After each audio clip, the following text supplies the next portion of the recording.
Salut, c'est Kim. Bienvenue dans ce nouvel épisode des esquisses de pensée.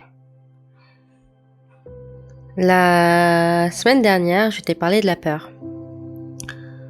De cette petite voix intérieure qui tremble mais qui, paradoxalement, essaye souvent de nous protéger.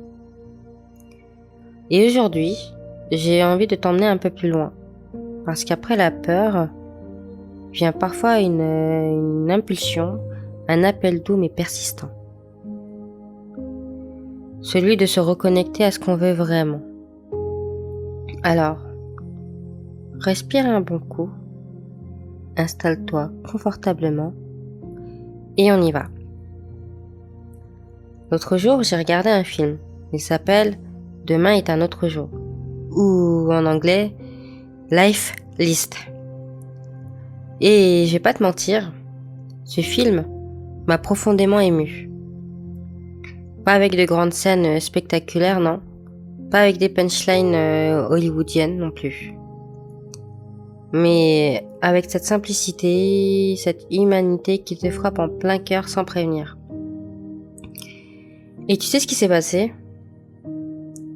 Il m'a réveillée.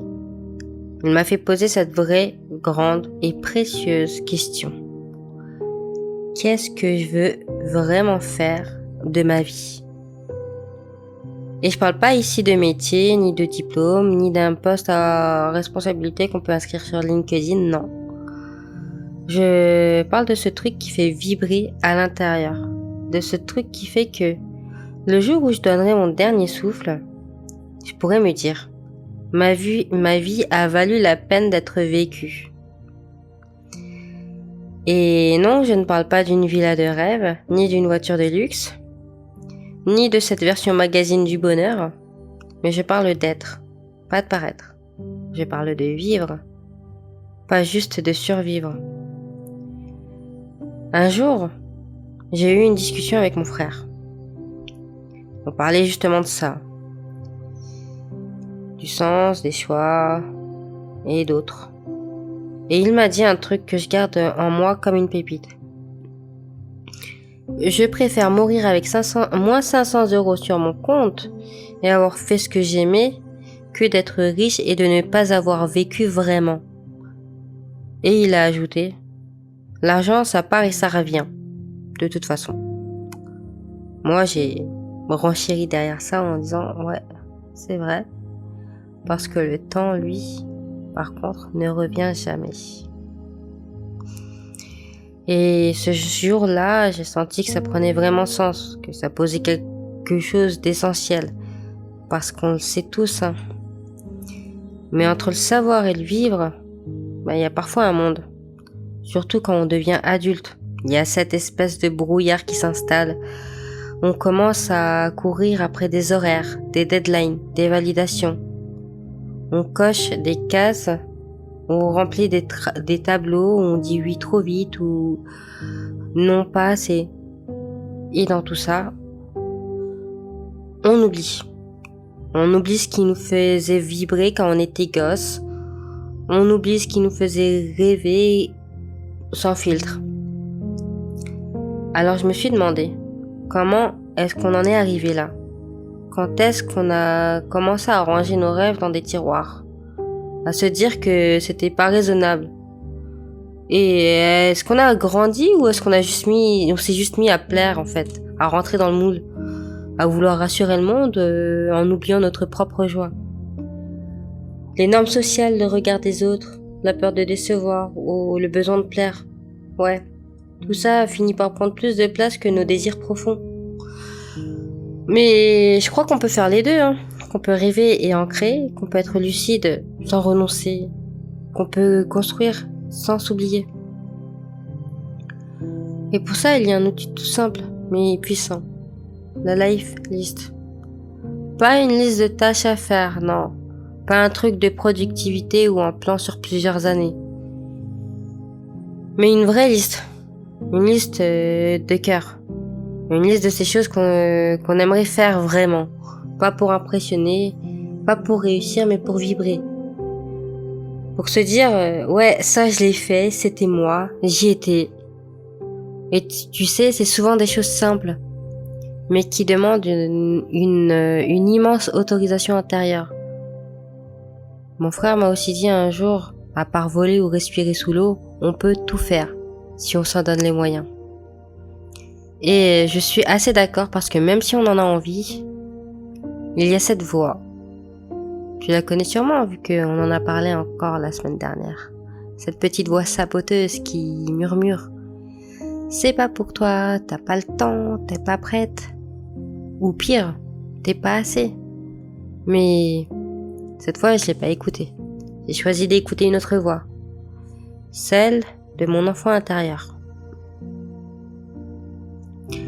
Celle qui chuchote depuis toujours, même quand je fais semblant de pas l'entendre. Et si on essayait? Et si c'était possible? Parce qu'à force de faire taire cette partie de nous, celle qui veut danser, créer, aimer, explorer, on devient des coquilles vides qui exécutent sans exister. Mais on n'est pas des exécutants, non? On est des créateurs. Parce que dès lors où on foule cette terre, on commence à créer chaque jour de notre vie. On n'est pas forcément des artistes, pas forcément des influenceurs, mais des créateurs de notre propre vie. Et c'est déjà énorme. Alors, je te pose la question. Est-ce que t'es ok de rester passager de ta propre existence? De regarder ton angoisse et ton mental prendre le volant pendant que toi, tu te contentes d'être trimballé sur des routes qui n'ont plus aucun sens pour toi? Ou est-ce que tu as envie de reprendre le volant même si tu as peur et de choisir ta route à toi avec les paysages que toi seul peux imaginer et dire allez, je choisis ce chemin même si j'ai peur, même si c'est flou, même si je tremble un peu, parce que ce chemin-là, celui qui t'appelle, c'est celui où tu verras les plus beaux paysages, ceux que toi seul peux découvrir. Et ta life list, c'est pas juste une liste, c'est un GPS pour ton âme. C'est une boussole quand tout vacille. C'est un rappel que tu mérites d'essayer. Et oui, ce sera pas forcément facile, mais ça sera juste. Et c'est ça le plus beau. Parce que les critiques, les doutes, les remarques, forcément ils seront là. Mais bien souvent, ils viennent de ceux qui n'ont jamais osé. Et comme le disait Jim Carrey, tu peux échouer même dans ce que tu ne veux pas faire. Alors, autant tenter ta chance dans ce que tu aimes vraiment. Et franchement, échouer pour plaire, vraiment, c'est double peine. Alors, quitte à rater, autant que ce soit dans un chemin qu'on a choisi. Parce que c'est ça l'excellence. Prendre un chemin qu'on a choisi. Le reste, c'est juste de la performance. Et on n'est pas là pour faire des clowns. Moi, j'avais écrit dans ma life list faire du stand-up. Et je l'ai fait.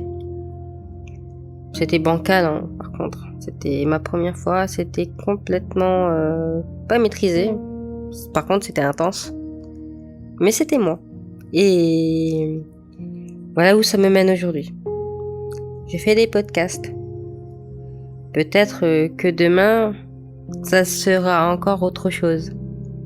Mais à chaque case que je coche et à chaque rêve que j'ancre dans la réalité, c'est un battement de plus qui compte vraiment. Et ça vaut tout l'or du monde. On a le droit d'honorer nos rêves d'enfants et de ne plus les traiter comme des fantasmes irréalistes, de leur faire de la place et pourquoi pas d'en faire un chemin. Parce que à la fin, on regrette pas les cases qu'on a cochées, on regrette celles qu'on n'a pas osé écrire. Alors, voilà. Même si le doute persiste parfois, même si la peur continue de chuchoter de temps en temps, je choisis de faire un pas, puis un autre, vers moi, vers mes envies, vers ces battements qui comptent vraiment.